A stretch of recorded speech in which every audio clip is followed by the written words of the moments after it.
Claire.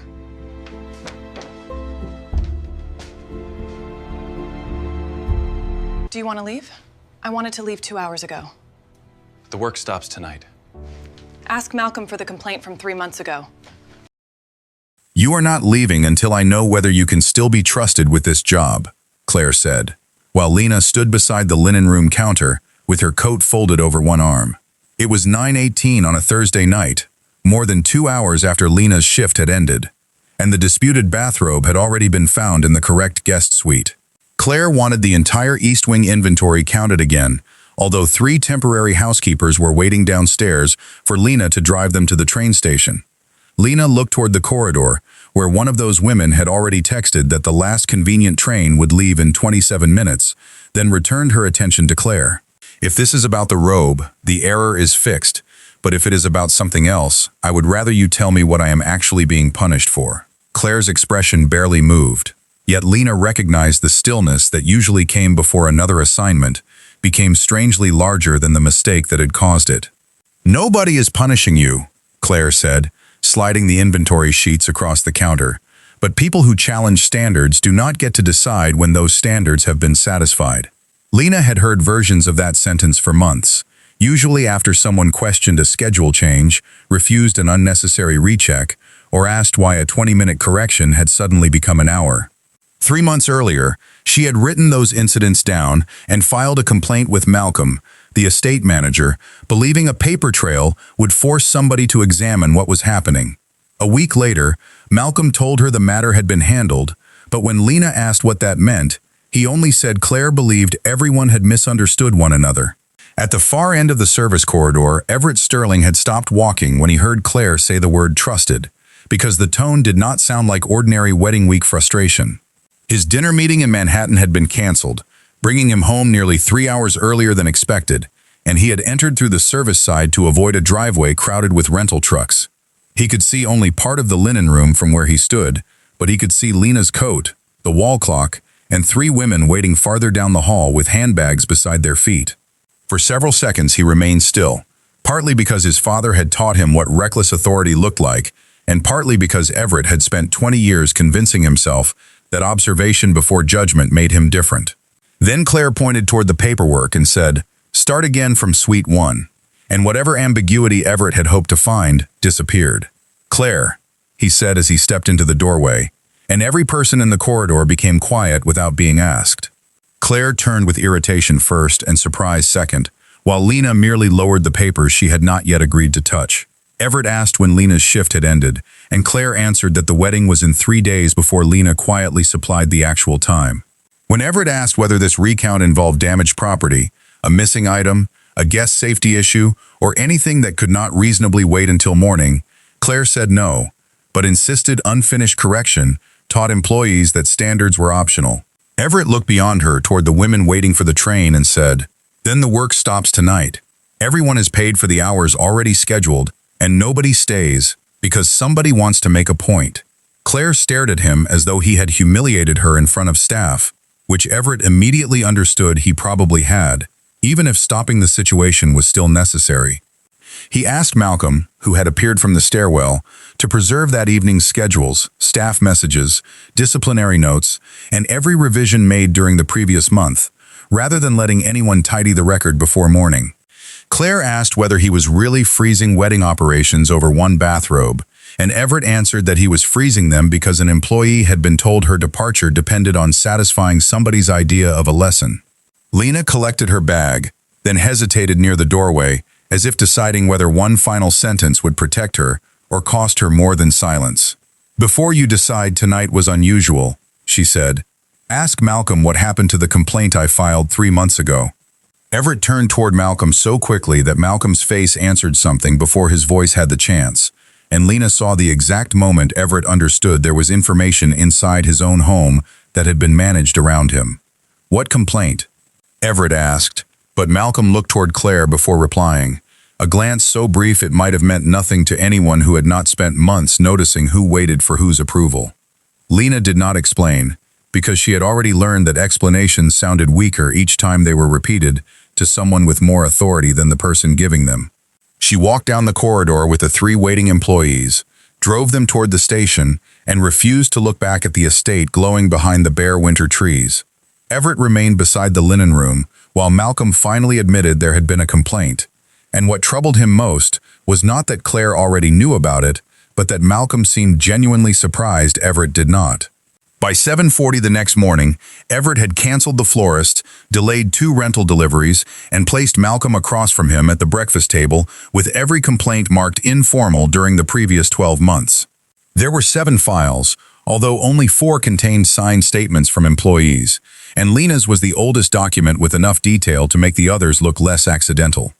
She had described after-hours corrective work, unexplained schedule changes, repeated inspections after disagreements, and a pattern she carefully avoided calling retaliation because she could not prove intent. At the bottom, Malcolm had written that the issue was resolved informally and that no further action had been requested, language Everett initially assumed came from Lena herself. Malcolm admitted it had not, then explained that Claire had told him Lena wanted the matter settled quietly, and he had accepted her description because she was effectively supervising household standards. Everett did not shout, partly because anger would have made Malcolm defensive, and partly because the mistake was beginning to resemble something Everett had participated in without noticing. He had asked Malcolm to keep household problems away from his corporate work, had praised Claire when the estate ran smoothly, and had treated the absence of visible conflict as evidence that delegation was working. Malcolm, who had managed the property for 11 years, had learned that Everett rewarded problems solved before reaching his desk, while Claire had gradually become the person Malcolm consulted whenever employee concerns involved performance. "I thought I was keeping ordinary friction from becoming personal," Malcolm said, and Everett understood that the explanation was probably true, which made it more dangerous rather than less. He ordered all 7 files reopened through outside employment counsel, then told Malcolm he would remain available for records, but would no longer decide what any complainant supposedly meant. Lena returned later that morning wearing a dark wool coat instead of her uniform, because attorney Allison Price had requested an interview before Lena collected the belongings from her locker. Everett met her briefly in the morning room and asked why she had never come directly to him after discovering her complaint had been closed. Lena considered giving the polite answer about hierarchy, but exhaustion had reduced her patience for protecting powerful people from uncomfortable information. "Because you were almost never here when these things happened, and when you were here, everybody made sure the house looked like nothing difficult ever happened inside it." Everett absorbed that without arguing, then asked whether she believed Malcolm had deliberately protected Claire, and Lena said she believed Malcolm had protected quietness, which had eventually become the same practical result.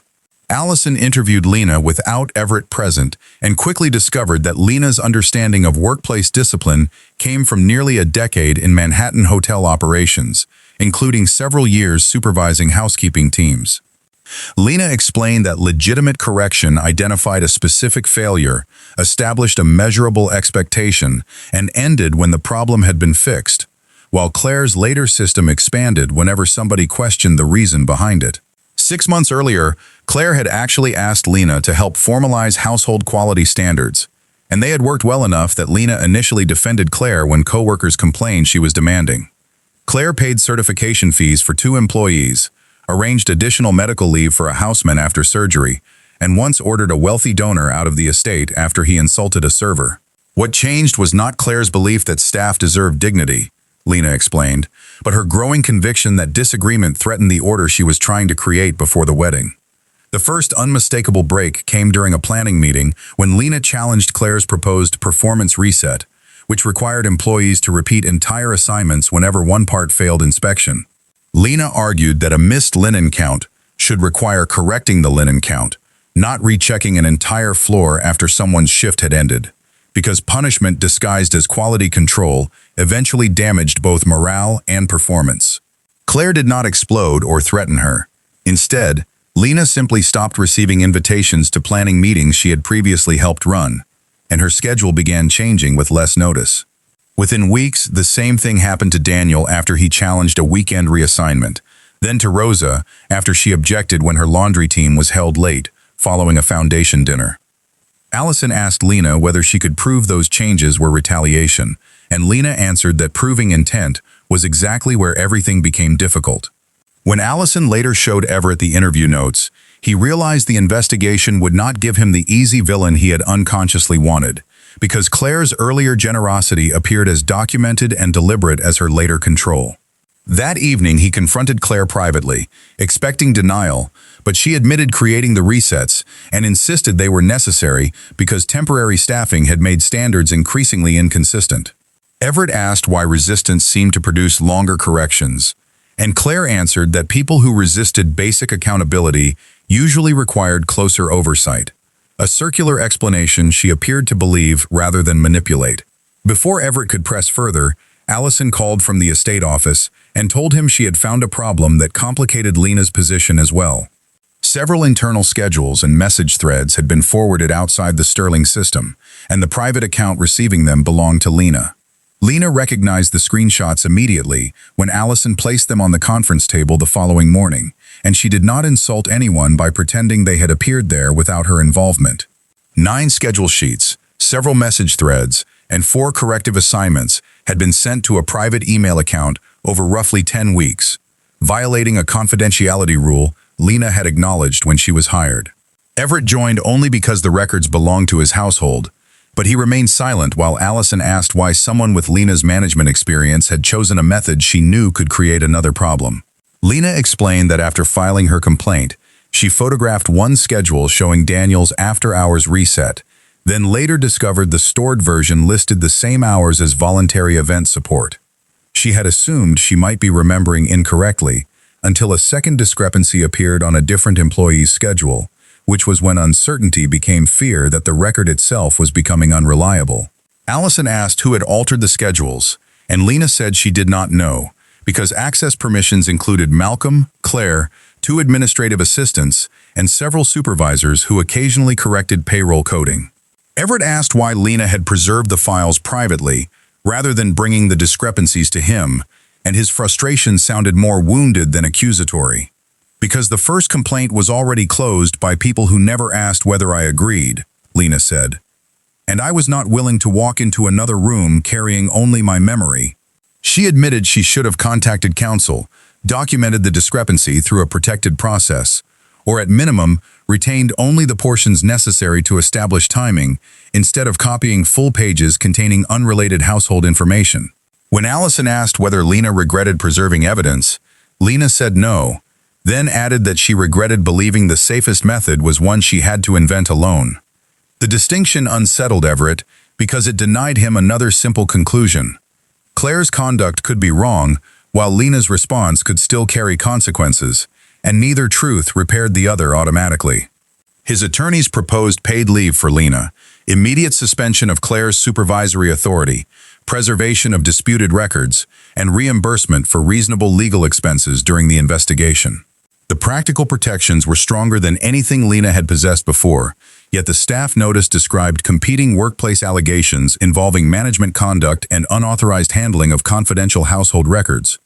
Everett read the sentence several times, believing its neutrality prevented him from prejudging either issue, while Lena saw something he had not recognized. The wording placed Claire's exercise of authority beside Lena's attempt to document that authority, creating grammatical equality between people who had never possessed equal power. Lena did not give Everett a speech about fairness. She simply asked whether Daniel could have changed Claire's schedule after questioning her, whether Rosa could have closed Claire's complaint, or whether Lena could have removed Claire from a meeting because Claire disagreed with her. Everett answered no to each question, and by the third one, the legal sentence in front of him no longer looked as balanced as it had minutes earlier. He offered to revise the notice, but Lena had already realized something more personal than wording was at stake, because remaining employed meant continuing to depend on the same institution while that institution decided how seriously to treat the damage it had permitted. She placed her keycard on the table and resigned, declining paid leave while asking that the confidentiality issue remain fully investigated rather than quietly removed as compensation for what happened. Everett warned that leaving would cost her salary and benefits during an uncertain review, and Lena answered that understanding the cost was exactly what made resignation an actual choice. 3 days later, that cost became painfully concrete when Lena signed a retainer with employment attorney Simone Grant and watched nearly 1/3 of her savings move into an account reserved for legal fees. Simone promised no vindication, only preservation demands, chronology, and a formal dispute notice preventing future employers from treating the confidentiality question as a final finding while the investigation remained open. Lena took temporary consulting shifts for a former hotel colleague, sold a planned vacation package she had saved for, and stopped pretending principal made financial fear disappear. When a luxury hotel recruiter called about an operations role, Lena disclosed that her previous employment record was under review before the recruiter could learn it elsewhere. 2 days later, the recruiter canceled the interview, citing uncertainty the hotel was unwilling to carry into a management hire. The rejection reached Lena on the same afternoon Everett postponed the wedding indefinitely, which meant both of them were discovering that responsible decisions could still hurt people who believed they were finally doing the right thing. Claire accused Everett of destroying their future because guilt had made him desperate to prove he was unlike his father, and the accusation landed because part of him feared she was correct. Everett acknowledged that he had delegated household authority without independent oversight, encouraged Malcolm to filter problems, and benefited from a system that rewarded everyone for keeping discomfort away from him. Claire asked whether one employee's interpretation was enough to justify dismantling years of trust, and Everett answered that 7 closed complaints were no longer one interpretation. Before Claire could respond, Simone called Lena with the first outside review update. The records did not yet prove who changed the schedules, but the timestamps revealed something nobody had been looking for. The strange pattern was not hidden inside dramatic messages or secret instructions. It was buried in ordinary timestamps that became meaningful only when organizational consultant Aaron Feld arranged them beside scheduled shift endings. Employees who rarely challenged Claire usually received corrections during working hours, while employees who questioned assignments were noticeably more likely to receive new tasks during the final 30 minutes of their shifts. The pattern was imperfect, which Aaron considered reassuring rather than disappointing, because several employees who challenged Claire received no after-hours work, and several compliant employees occasionally stayed late for legitimate event demands. However, when Aaron compared inspection scores, guest complaints, error rates, and staffing levels, performance alone did not explain why Daniel, Rosa, Lena, and 2 former employees repeatedly received corrections at moments that made leaving on time difficult. This does not tell us what Claire intended, Aaron said, but it tells us the burden followed disagreement more often than poor work. The altered schedules remained more complicated because digital logs showed administrative revisions without preserving every overwritten field, and multiple authorized users had accessed the system during relevant periods. One discrepancy Lena remembered as deliberate alteration turned out to be a payroll assistant correcting a coding error, which weakened Lena's assumption that every changed record reflected misconduct.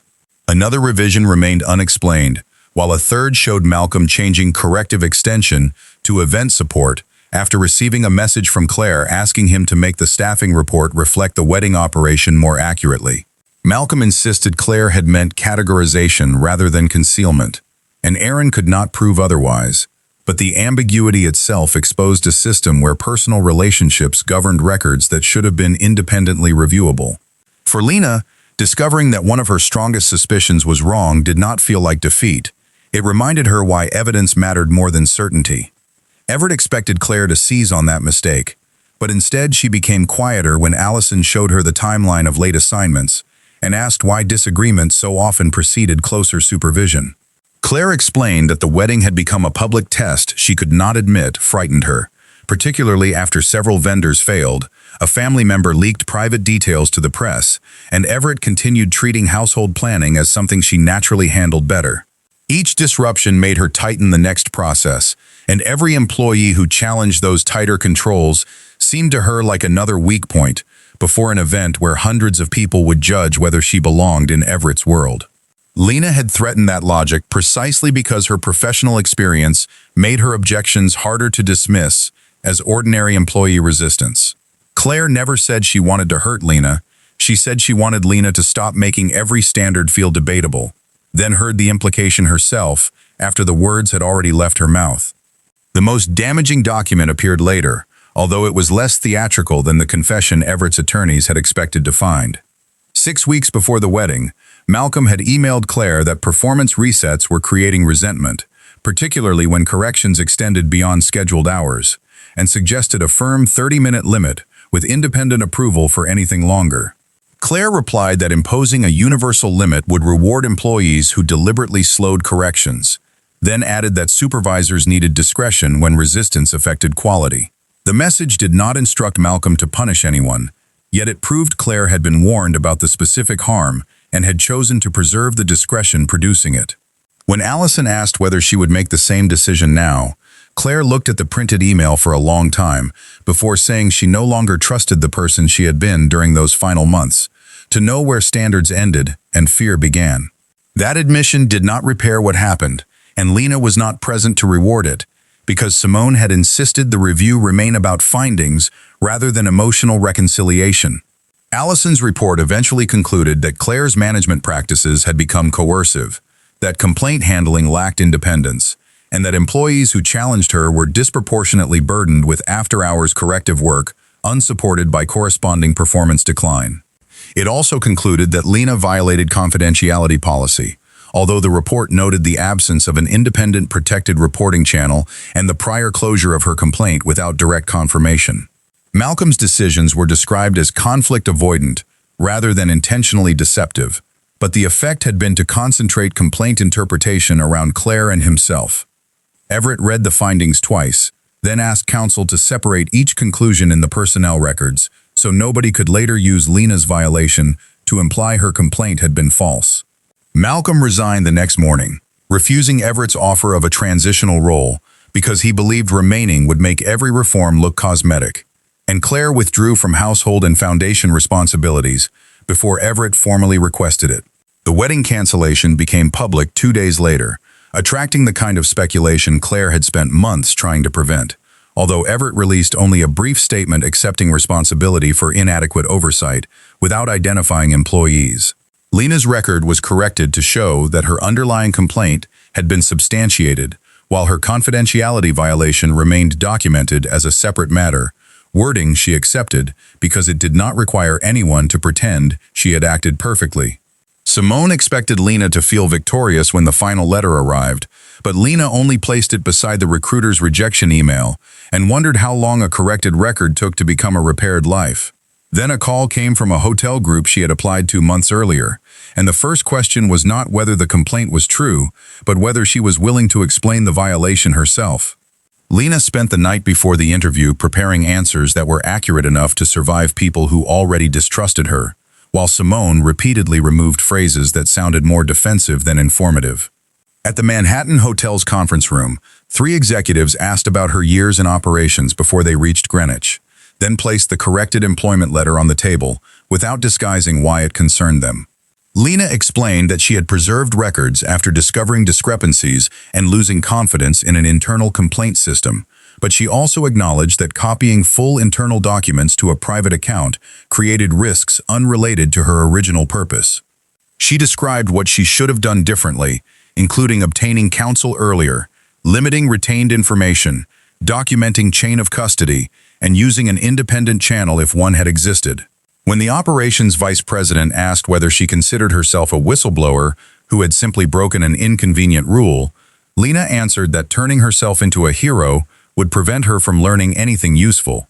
The committee did not hire her that week, and for several days Lena assumed honesty had only made rejection easier, until they called back requesting a second conversation about a different position.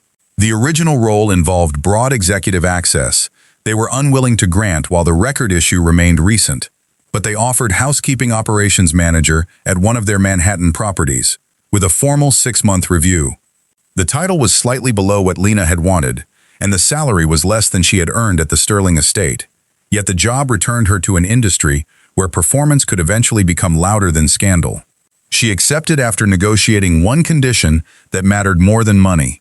Employee complaints involving direct supervisors would automatically route to a manager outside that reporting chain. The executive agreed because Lena had explained not merely what happened to her, but how easily systems taught decent people to protect convenience instead of truth. Everett, meanwhile, rebuilt the estate with changes nobody found particularly dramatic, which was precisely why they endured after public attention disappeared. Staff received published shift limits, After-hours corrections required written justification, and complaints involving household principals went directly to an outside human resources firm rather than Malcolm's replacement. Everett also stopped asking managers to keep small problems away from him, and began receiving a monthly report containing unresolved complaints, anonymous concerns, schedule exceptions, and reasons employees left. The reports were irritating, sometimes petty, and occasionally proved that workers misunderstood decisions rather than being mistreated. Yet Everett learned that a healthy system produced more visible friction than the quiet one he had once admired. He never contacted Lena to describe those reforms because Allison had pointed out that an apology requiring the harmed person to witness his improvement would still make his conscience her responsibility. Claire moved out of Greenwich several weeks after the investigation and declined the settlement Everett offered beyond expenses directly connected to the canceled wedding. Their final conversation contained no dramatic reconciliation, only two people recognizing that affection had not protected them from the roles they had gradually accepted around each other. Claire admitted that becoming indispensable had once made her feel secure, until every challenge to her authority began feeling like evidence she was losing the one thing that justified her place in Everett's world. Everett admitted he had encouraged that dependency because Claire's competence allowed him to remain emotionally absent while still believing the household represented both of them. Neither person could decide whether their marriage would have failed without Lena's complaint, but they agreed the question mattered less than what the complaint had exposed. Claire eventually began working with a non-profit board where her authority was formally limited, a choice Everett heard about from someone else, and deliberately did not investigate further. At the hotel, Lena's first months were less triumphant than she had imagined. During nights when leaving Greenwich felt like the only path toward dignity. Two supervisors resented her insistence that corrections remain proportional. Several employees tested whether the new manager's public beliefs made her reluctant to discipline anyone. And one guest service failure required Lena to suspend an employee she genuinely liked. The experience forced her to confront the uncomfortable truth that Claire had been correct about one narrow thing. Standards required enforcement, and avoiding authority could become as damaging as abusing it. What mattered was whether the consequence solved a measurable problem, whether the employee understood how to recover, and whether disagreement itself secretly changed the punishment. Lena became slower to assume motive, faster to document decisions, and unexpectedly grateful when employees questioned procedures before resentment had months to harden around them. A year after she started, turnover in her department had fallen substantially, but Lena cared more about an anonymous survey comment saying employees knew where to go if they disagreed with their manager. She was promoted to oversee rooms operations across 3 properties, then invited to speak at a hospitality leadership conference about discipline, reporting systems, and managerial trust. The invitation unsettled her because public speaking meant the confidentiality violation could become part of the story again, this time before hundreds of professionals who might remember only the uncomfortable sentence. Simone advised her to say nothing she was not prepared to defend without context, while Lena decided hiding the mistake would turn the corrected record into another polished version of reality. On the morning of the conference, she stood behind the stage curtains, listening to the moderator introduce her new title, unaware that Everett had taken a seat near the back of the ballroom. The moderator asked Lena about the moment she first realized a workplace system had stopped protecting the people inside it, and Lena resisted the temptation to offer the linen room confrontation because it made a cleaner story than the truth. She said the realization came gradually, through small decisions everyone could justify separately, including supervisors extending corrections, managers closing complaints to avoid escalation, employees remaining silent to protect income, and her own decision to preserve records improperly because she no longer trusted the process. When the moderator asked whether she regretted sending confidential documents to herself, the ballroom became unusually still, and Lena answered without searching for language that would make everyone comfortable. She was right to recognize that evidence could disappear or change, she said, but wrong to assume protecting that evidence alone justified every method available to her. The lesson she carried forward was not that employees should obey systems blindly, but that organizations had a responsibility to create lawful, independent ways for people to challenge power before desperation became their only reporting mechanism. Everett listened from the back row without experiencing the redemption he might once have expected from hearing Lena describe what had changed after Greenwich. Her success did not prove that his failures had been necessary, and the hotel policies she had built did not transform the damage into some useful gift he could claim partial credit for creating. Instead, he noticed how rarely Lena mentioned Claire or him by name, because the story had become larger than the individuals who had once occupied every corner of it. During audience questions, a young supervisor asked how managers could maintain authority without making every disagreement negotiable, and Lena paused before answering. She said authority worked best when employees could predict what standards meant before somebody was angry, because consistency was not the absence of discretion, but the presence of boundaries around it.